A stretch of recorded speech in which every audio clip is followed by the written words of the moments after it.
नमस्कार दोस्तों आज महाराष्ट्र राज्य फिर से चर्चा के केंद्र में है। वैसे तो महाराष्ट्र हमेशा से पूरे देश में चर्चा और आकर्षण का केंद्र रहा है।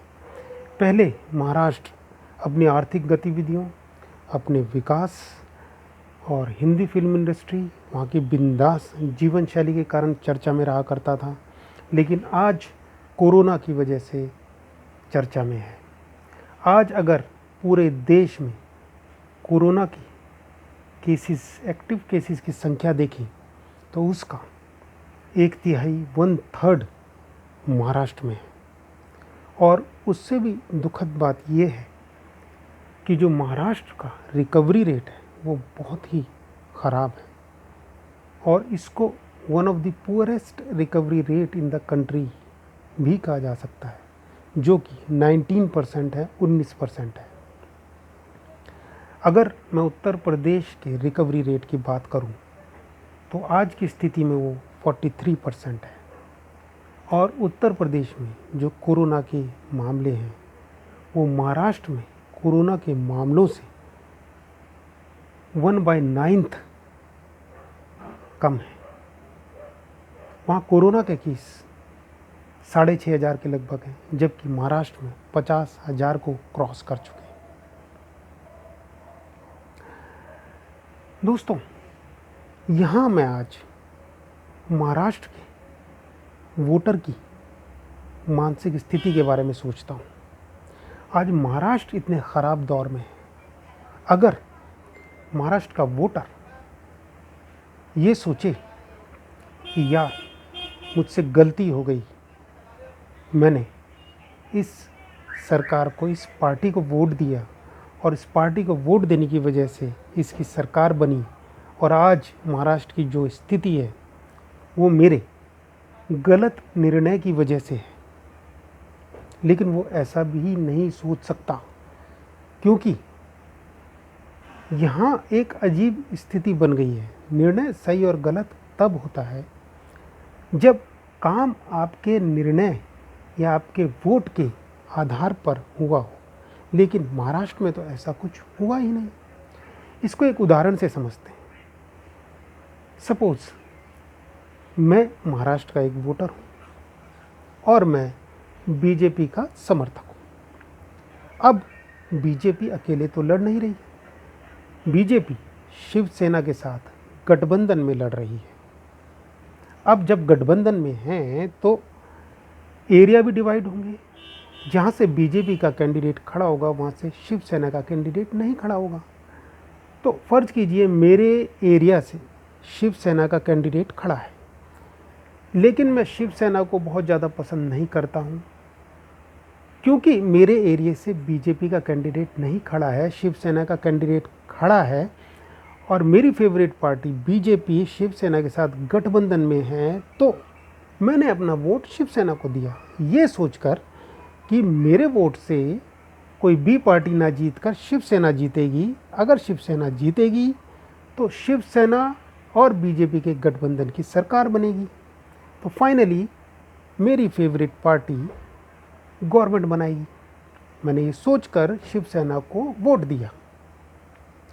ऐसे ही और भी बहुत से लोग रहे होंगे जिन्होंने इसी प्रकार से वोटिंग की होगी, चाहे वो ए गठबंधन के लिए किए हो, चाहे वो बी गठबंधन के लिए किए हो। अब होता क्या है, मैं अपना उदाहरण लेके चल रहा हूँ।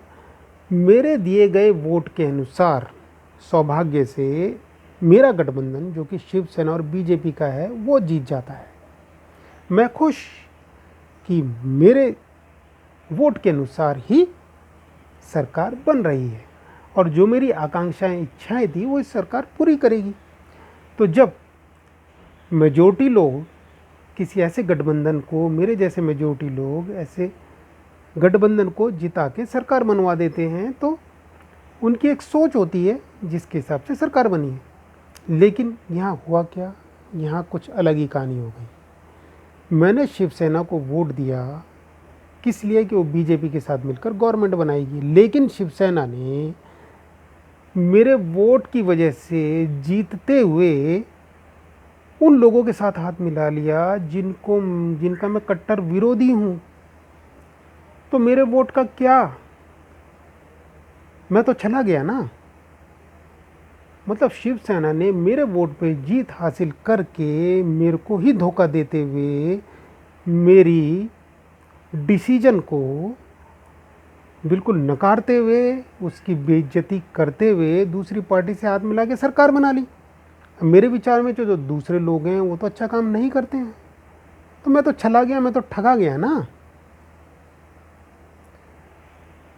तो ये तो बहुत ही अजीब स्थिति है। आज अगर महाराष्ट्र में जो भी स्थिति है वो किसी भी कारण हो सकती है। हो सकता है वो एडमिनिस्ट्रेशन लेवल पे कुछ कमियां हो, उसकी वजह से हो सकता है वहाँ भ्रष्टाचार हो, उसकी वजह से हो सकता है गठबंधन के कारण को सब एक दूसरे की टांगें खींच रहे हो, उसकी वजह से हो सकता है इनकेपेबिलिटी की वजह से हो सकता है इच्छा शक्ति में कमी की वजह से हो सकता है कोरोना उनकी प्रमुख प्राथमिकता में ना हो, इसकी वजह से हो। लेकिन जिसकी भी वजह से हो, अगर ये गवर्नमेंट फेल हो रही है तो ठीक है, फेल हो रही है तो अगर ये मेरे वोटिंग के अनुसार आई होती सही तरीके से तो ठीक है, मैं सोचता कि मेरा वोट गलत गया, मैंने गलत सरकार का चयन किया और ये मेरी भूल थी।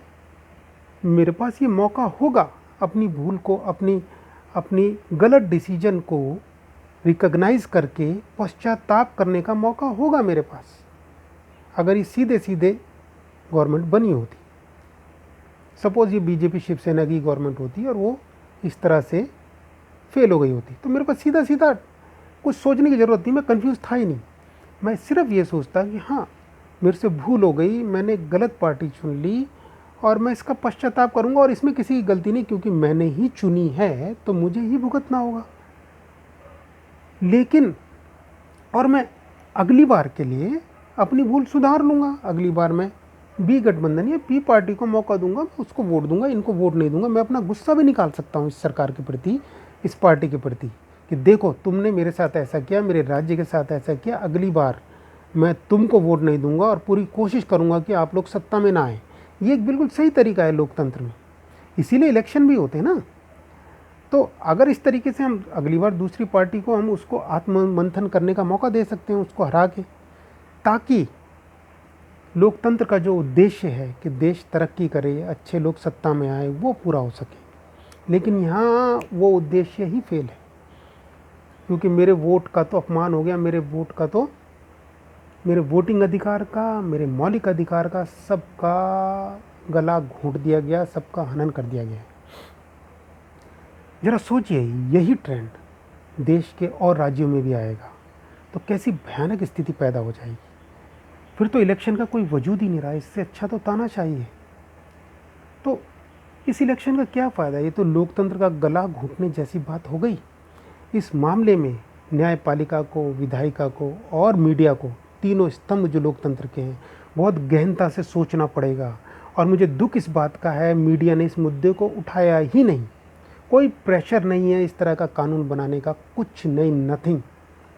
मेरे हिसाब से तो इस तरह का कानून बनना चाहिए कि इलेक्शन से पहले जो गठबंधन होता है, अगर वो गठबंधन जीत जाता है वोटर्स के वोट के आधार पर, तो इलेक्शन के बाद या तो वो सरकार बनाए, नहीं तो अगर उनमें मतभेद होते हैं तो वो गठबंधन से अलग होकर किसी दूसरी पार्टी के साथ सरकार नहीं बना सकता, क्योंकि ऐसी सरकार बनाना वोटर के साथ छल, कपट और अन्याय होता है।